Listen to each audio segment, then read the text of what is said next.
Muy buenos días a todos, buen arranque de semana. En primer lugar, comentarles que estamos avanzando en una auditoría profunda en el PAMI, desde que por supuesto asumimos, y quiero darle algunos datos para que tengan presente el desastre que se ha hecho en muchas áreas del Estado, en este caso con el PAMI, con un lugar sensible como es el instituto. Desde el 10 de diciembre hasta hoy se recortaron 90.000 millones de pesos en gastos innecesarios, en gastos políticos o en gastos provenientes de la ineficiencia. En el mes de diciembre habíamos hablado, se eliminaron el 75% de las secretarías, el 33% de las gerencias y subgerencias y el 100% de las coordinaciones. Esto es muy importante porque el cálculo que se había realizado desde el organismo indicaba que en mayo próximo el PAMI dejaba de ser operativo por el abultado déficit que estaba acumulando a través de los meses. Solo para, bueno, el PAMI por supuesto es un organismo mal administrado, gestión tras gestión. Para ponerlo en contexto, en marzo del 2023 el PAMI registró un déficit de 6.000 millones de pesos. Después en mayo del 2023 vuelve a generar un déficit de otros 6.000 millones de pesos. Fíjense que en septiembre, siempre hablando del año 2023, ese déficit de caja se multiplica por 8. En septiembre el déficit fue de 51.000 millones de pesos. Por supuesto que desde que se inició la campaña electoral el año pasado, esta tendencia, este déficit creciente en el PAMI se fue profundizando, donde se encontró de todo, pero entre ellos gastos en publicidad de dimensiones astronómicas, equivalentes, por ejemplo, a todo un año entero de reactivos para los afiliados que sufren de diabetes. De hecho, fue tan grande el despilfarro en PAMI que en noviembre el déficit llegó a los 92.000 millones de pesos. En este marco de la auditoría que les estoy comentando, se denunció venta de recetas truchas, por supuesto aprovechándose de muchos de la falta de rigurosidad que tenía este sistema, y siempre detrás de una receta trucha, por supuesto, hay un afiliado que se quedó sin un medicamento que necesitaba. La verdad es que fue tan obscena la conducción del PAMI, la desidia que se vio que uno encontró en el organismo, que además el organismo había sufrido un hackeo del sistema informático que dejó a 5 millones de afiliados con sus datos a merced de cualquier delincuente y, por supuesto, de las ya conocidas por todos recurrentes intentos de estafas telefónicas que se le han hecho a la gente de la tercera edad. Así que, en virtud de esto, con esta auditoría y habiendo hecho los recortes necesarios, se evitó, como les decía, la catástrofe también en el PAMI. En otro orden de cosas, el presidente esta tarde visitará la Embajada de Israel para participar del acto homenaje a las víctimas del atentado ocurrido el 17 de marzo de 1992, hace 32 años atrás. Es el primer presidente en prácticamente 2 décadas que participa de este acto. Bueno, sin más nada para decirles, los escucho. Buen día, Manuel. Hola. ¿Cómo te va? Martín Fernández para Radio de la Ciudad. Quería preguntarte por lo que fue el llamado del presidente a la rebelión fiscal en la provincia de Buenos Aires. Hoy, en una conferencia de prensa que brindó el gobernador Axel Kicillof, habló de esto y recordó que nunca antes en el país esto había sucedido, que un presidente dijera esto o propusiera esto. Y la pregunta concreta que quiero hacerte es si el presidente está pensando rever sus dichos, retractarse de alguna manera, o si se va a mantener en sus 13. Bueno, el presidente de hecho creo que ha hecho alguna aclaración con respecto al tema. Y por supuesto que, de hecho, el primer punto, entiendo, del Pacto de Mayo, efectivamente hacía referencia a los derechos de propiedad, como una garantía constitucional, digo, nadie puede ir en contra de ese derecho de propiedad, a pesar de que en la Argentina nos desacostumbramos a que se respete la propiedad privada, lo cual es una tragedia, ¿no? En un sistema republicano, democrático, en un Estado de Derecho, es triste que no se haya respetado durante tanto tiempo el derecho de propiedad. Y parte de esta falta de respeto por el derecho de propiedad está dada por los impuestos, ¿no? Por los elevados impuestos. Entonces, cuando el presidente nota que en alguna jurisdicción los impuestos atentan contra el derecho de propiedad, es que efectivamente el presidente hace estas declaraciones. Y el presidente siempre va a opinar y a manifestarse en contra de todo lo que él considere una situación en donde se vulneren los derechos de propiedad. Así que no hay mucho más para aclarar que eso, ¿no? Buenos días, ¿qué tal? ¿Cómo estás? Juan Pablo Peralta para Concierto, Fénix Buenos Aires y Diario Litoral, perdón. Quería consultar en línea con lo que consultaba mi compañero, los dichos de Axel Kicillof, porque él apuntó directamente al núcleo de lo que se está haciendo, que es el plan económico, y dijo que es criminal. ¿Qué respuesta tiene el gobierno para eso? Bueno, la verdad es que es difícil de entenderlo al gobernador Kicillof, al menos cuando hace este tipo de declaraciones. La verdad es que criminal nos parece, en tal caso, bajo la definición que entendemos que él tiene de acto criminal para una cuestión económica, es lo que han hecho con Argentina durante tantos años en materia económica, que la han destruido. Y la verdad es que lo único que estamos haciendo es intentando corregir el desastre que nos han dejado en la Argentina. Así que sí, efectivamente esto ha sido un acto criminal, los que lo han cometido han sido ellos.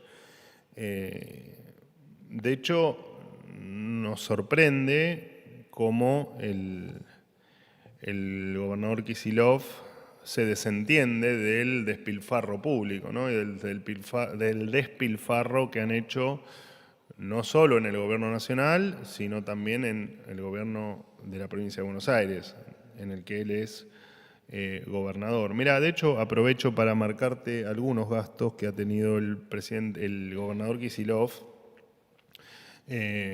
porque en parte de la conferencia de prensa el gobernador Kicillof habla de que con los impuestos se pagan policías, se pagan médicos, lo cual es correcto, claramente, eso pasa en todas partes del mundo.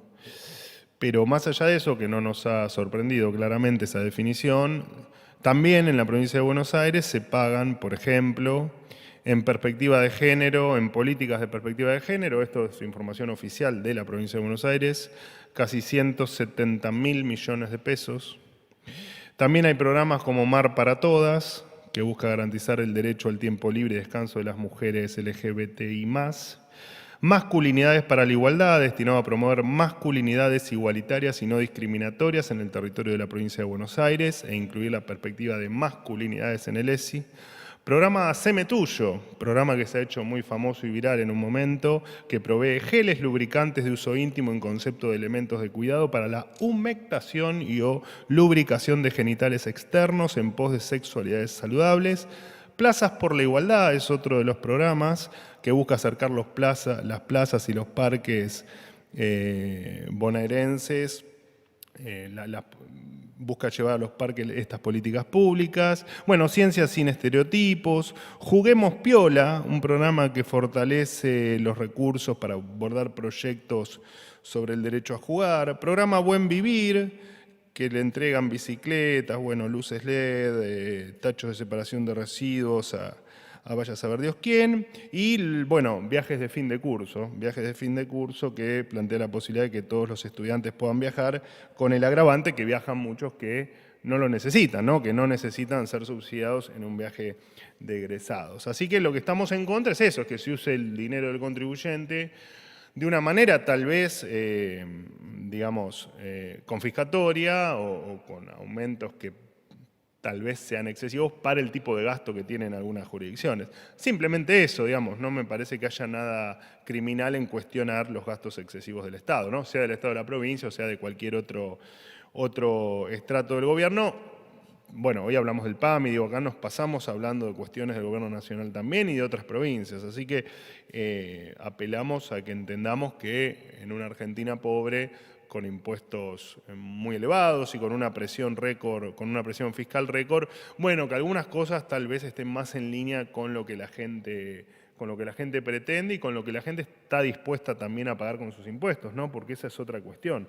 Es bueno, qué cantidad de gente está dispuesta a pagar con el trabajo de todos los días, no sé, el programa Haceme Tuyo, ¿no? Para comprar geles. Digo, me parece que eso es lo que tenemos que empezar a discutir en la Argentina. ¿Cuál es el tamaño del Estado que realmente queremos y qué Estado estamos dispuestos a pagar entre todos? ¿Qué tal, Manuel? Buen día. Eduardo Menegazzi para Infobae. Te quería preguntar si el gobierno no considera que es peligrosa esta incitación a la rebelión fiscal que planteó primero el diputado José Luis Espert y después el presidente Milei con algunas declaraciones en apoyo a Espert.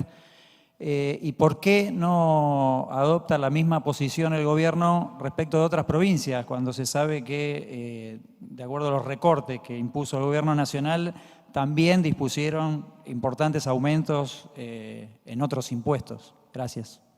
Bueno, en principio, porque en principio no es así, la última parte de tu pregunta, porque efectivamente de hecho, hay algunos días que yo me he dedicado a hablar de diferentes provincias, ahora no recuerdo bien, pero hemos hablado de Chubut, de La Rioja, y no me acuerdo de alguna provincia más. Nosotros, y además, hicimos un llamamiento a que todos comprendan la importancia del equilibrio fiscal y la importancia de hacer eficiente el gasto y de en algún momento bajar impuestos, no solo no subirlos, ¿no? Sino bajarlos. Por supuesto entendemos que estamos en una coyuntura muy compleja, donde hay cosas que van a llevar más tiempo y donde readecuar el sistema tributario no es una tarea sencilla ni que sea de un día para el otro. De hecho, nosotros siempre lo mencionamos a nivel nacional. Bueno, cuando logremos la estabilidad y cuando efectivamente las variables macroeconómicas se terminen de estabilizar y podamos salir de todo el esquema de distorsiones que nos han dejado en el gobierno anterior, comenzaremos un proceso también para modificar el sistema tributario y poder hacer más eficiente la recaudación de impuestos y que sea más lógica y razonable para todos, ¿no? Así que no es algo específicamente que esté en relación con la provincia de Buenos Aires. Me parece que el diputado Espert hizo un comentario, el presidente simplemente continuó con ese comentario, que hablaba de la provincia de Buenos Aires, pero no porque con la provincia de Buenos Aires haya nada en particular. ¿No consideran que es peligroso, digamos, porque así como incita a Es la que no hay rebelión una- fiscal, podría ser Es que no hay aplicable a otros impuestos? no consideramos que haya una incitación, fue simplemente